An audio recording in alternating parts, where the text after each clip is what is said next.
শহরের কোলাহল থেকে মুক্তি নিয়ে প্রকৃতির কোলে হারিয়ে যেতে চাইলে শ্রীখোলা হতে পারে আপনার জন্য এক আদর্শ গন্তব্য।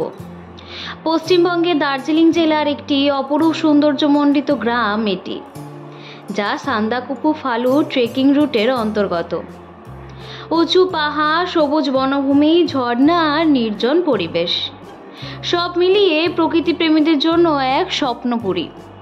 চলুন জেনে নেওয়া যাক কিভাবে যাবেন, কি দেখার আছে সেখানে, আর কবে গেলে সবচেয়ে ভালো অভিজ্ঞতা পাবেন। হাওড়া বা শিয়ালদা স্টেশন থেকে ট্রেন ধরতে হবে আপনাদেরকে, তারপরে চলে যাবেন সোজা নিউ জলপাইগুড়ি। এনজেপি থেকে সরাসরি গাড়িতে যেতে পারেন শ্রীখোলা। শিলিগুড়ি তেনজিং নোংরে বাস টার্মিনাস থেকে গাড়ি পেয়ে যাবেন। অন্যদিকে বাগডোগরা বিমানবন্দরে নেমেও গাড়িতে সরাসরি চলে যাওয়া যায় শ্রীখোলা। জানেন ওখানে কি কি দেখবার জিনিস রয়েছে? শ্রীখোলা এক অনন্য প্রকৃতির লীলাভূমি, যেখানে পাহাড়ি নদী, ঘন বন, পাখির কুঞ্জন আর শান্তিপূর্ণ পরিবেশ মন ভরিয়ে দেবে আপনার। এখানকার কিছু দর্শনীয় স্থান আছে। শ্রীখোলা নদী, এই শ্রীখোলার মূল আকর্ষণ হলো এর নাম অনুসারেই রাখা হয়েছে শ্রীখোলা নদী। এই পাহাড়ি নদীর স্বচ্ছ জল, পাথরের উপর দিয়ে কল কল করে বয়ে চলা ধারা আর পাশে ঘন সবুজ বন এক স্বর্গীয় পরিবেশ তৈরি করে দেয়।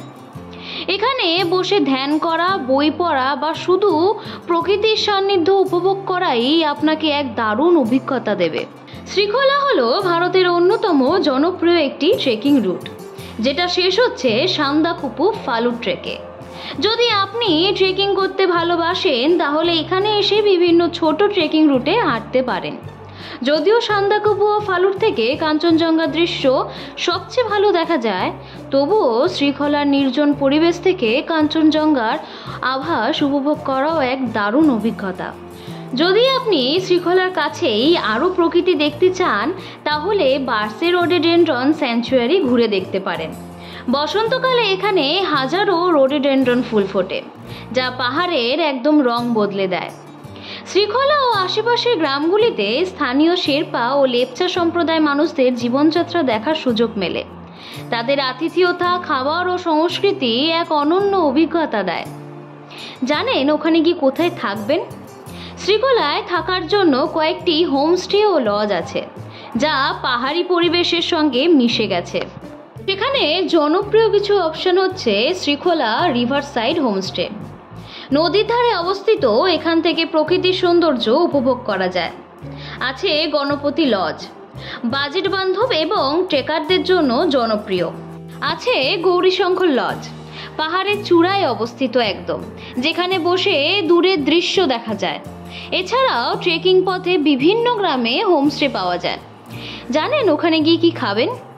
শ্রীখোলায় বড় রেস্টুরেন্ট নেই, তবে হোমস্টে ও লজগুলিতে সাধারণত স্থানীয় নেপালীয়, তিব্বতীয় ও ভারতীয় খাবার পাওয়া যায়। থুকপা ও মোমো, গরম নুডলস স্যুপ ও স্টিম ডাম্পলিং, যা ঠান্ডার মধ্যে খেতে দারুণ লাগে।